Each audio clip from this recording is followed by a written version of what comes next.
Snake, I'm pulling you out of retirement for one last mission. You sure about that? Something tells me Kojima won't stop with just one Metal Gear Solid. If anything, you'll just come back like Mick Jagger, doing the same old routine, but as a crotchety old geezer. I think I'm content drinking my life away in Alaska, thank you very much. I've got everything I'll ever need here. Beer and puppies. But nobody to share it with? I should mention my niece is being held captive on the island by the terrorist group you'll be taking down. Is she hot? Huh? She's probably an 8. At least a 7. Dude, you just rated your own niece. Well, she's actually my daughter. That's worse. Hold on. So which is it? Niece or daughter? It's not both, is it? Snake, we need to focus on the mission. I'm not rescuing your incestual daughter. She's just my daughter. Colonel, don't lie to me. You weren't supposed to find out till the end of the mission, Snake. Even though it doesn't really matter, this entire mission is full of half-truths and double-crossing liars. She better be an 8. At least a 7. Looks like I'll be playing digitally this time on the PS3. Weapons and controllers are OSP. I gotta say, I'm dying a lot already. It's really tough getting around all these guards. This is a stealth mission, Snake. Take your time and avoid suspicion whenever possible. For the record, my entire bout of first impressions can be seen in my Let's Play video series on YouTube, shameless plug. Breaking the fourth wall is also going to become a regular thing, Snake. Hold on, I forget where we go from here. Oh, I remember. The timestamp is posted in the description of this video. But that's only a second from now. You, really are dying a lot, Snake. Is sneaking around through heavily guarded enemy facilities too much for you? I'm getting better as I go, but yeah, it's a real challenge.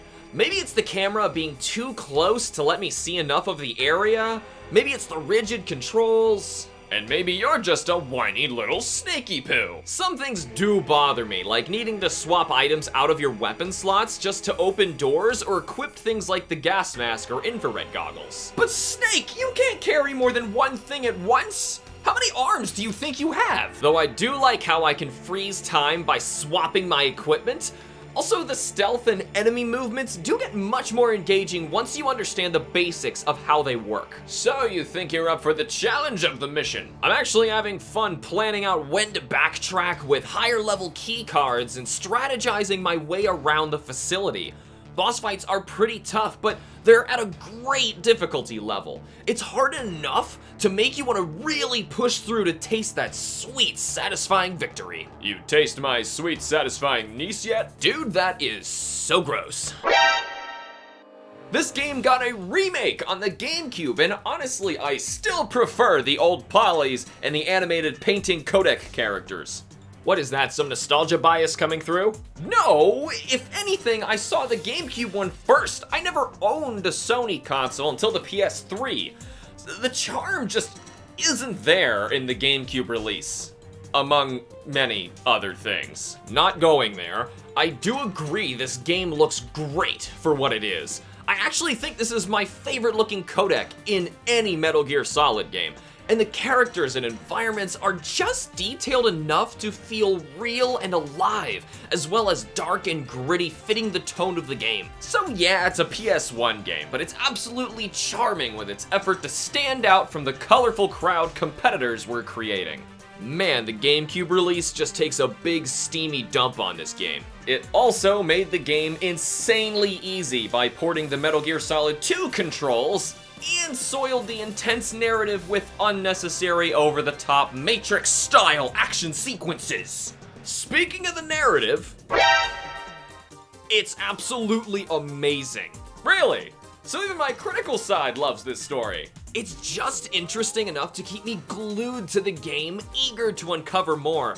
Plus, you can stop and chat with anybody for far longer than you'd expect to learn as much as you want about them and the world at your own pace through the codec. So the gamer into playing a stealth overhead shooter can do so without being majorly interrupted. and the story seeker can soak up hours of interesting conversations while they play at their own pace. That alone may be storytelling at its finest. It's there when you want it, and gone when you don't. It also helps that the narrative is full of plot twists and super interesting concepts and character dynamics. For the sake of a review, it's simply too outstanding to spoil. If you haven't experienced this game's story already, you need to go into this one blind. Or watch my blind Let's Play, shameless plug. Now, some lines are a little corny, but they're the fun kind of bad, like a budget film that takes itself too seriously and you just can't help but love it for it. So you're seriously not gonna do any spoilers for this one? Plot-wise, I have never played a game this breathtaking, and I know I'd be spoiling that for a few unfortunate folks who would watch the spoiler section anyway, thinking it's not a big deal only to regret it later. That's not good enough. We're going to play a game, Snake. When the pain becomes too great to bear, just give up, and your suffering will end. But if you do, the spoilers are mine. This is for your own good. A lot of the environment sneaking things are alright.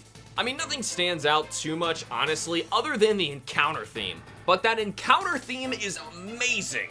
Luckily, you'll hear it a lot, as it's the boss theme, and it plays when you're spotted. Never gets old, though. Since we're on the subject of sound design, can we bring up the voice acting? Absolutely every line and codec call in this game is fully voice acted. That's practically unheard of back in the day. They're all delivered so well and with a great voice cast, just knocking it out of the park. Even when the lines get a little 90s action movie-esque, the lines are all performed so passionately that it sells the scene regardless. Not to bring up the remake again, but during its production, the original recordings had to be scrapped due to technical issues, and everything had to be remade. Snake's voice actor, David Hayter, was even rumored to take a personal pay cut just to help afford to get back the original cast. Bummer, none of it sounded nearly as good as the original. Something about this PS1 game just happened to capture everyone in their prime, giving it their all. It really matters in a game where seeing through lies and concealed truths help the player to piece the story together. Oh yeah, and don't forget the ending theme. The best is yet to come. It's too late, Snake! We're wrapping this up! David Hayter once called Metal Gear Solid the Mercedes of video games. He's not wrong. Except you won't have to shell out for overpriced, upcharged parts in the future. You can try plugging into controller port 2, but you are not finding a higher quality game on the original PlayStation than this one. If you can forgive the PS1 clunkiness, you'll find that this game may just be one of the, if not the, greatest game ever made. If you're a sucker for story, I dare you to find a better gaming experience than Metal Gear Solid. And then I still won't believe you. Snake, what am I fighting for? What are you fighting for? If we review this, I'll tell you. The positive gamer in me was completely blown away with Metal Gear Solid, giving it a well-deserved 10 out of 10. I went into this game blind on my channel expecting a great game, and I was still impressed beyond words. This game left me speechless on several occasions and deserves nothing less than a perfect 10. Right, Snake? Well, the critical gamer in me does recognize minor gameplay quirks holding back a 10, but then I realize how I still recommend this game to others as a mandatory must-play title that will change the way you see video games. And that's something so special, we may never see it again. So here's something else you'll probably never see again. I give Metal Gear Solid, my first ever, 10 out of 10. This very well might just be the greatest game ever made if both my sappy positive side and my stickler critical side can agree that in Metal Gear Solid, we are just a little bit closer to finding the perfect gaming experience. Think we're exaggerating? Well, honestly, I don't care. I spent way more time than I'd care to admit thinking up a reason why not to give out a double 10 out of 10. but nitpicking only made me feel like an orphan complaining about too many sprinkles in his triple scoop ice cream sundae. But what do you think? Let us know how your positive and critical sides rate Metal Gear Solid in the comments below. Go on. Make me feel alive again. If you think this game's not worth playing just because it's on an outdated console, you're just playing with yourself. Or you could just watch my Let's Play, shameless plug. Not yet, Snake! It's not over yet! We haven't thanked the Patreon members! Big thanks to Atomic Thomas, Sid, Denny, Erica, Patrick, Pyro Joe, Rowan, and Squad Fam. You guys are the best. Thank you so much for letting me do this kind of thing. I love every single day. I really appreciate it so much. Guys, remember to like the videos and subscribe for more, and I will see you all in the next episode. Bye.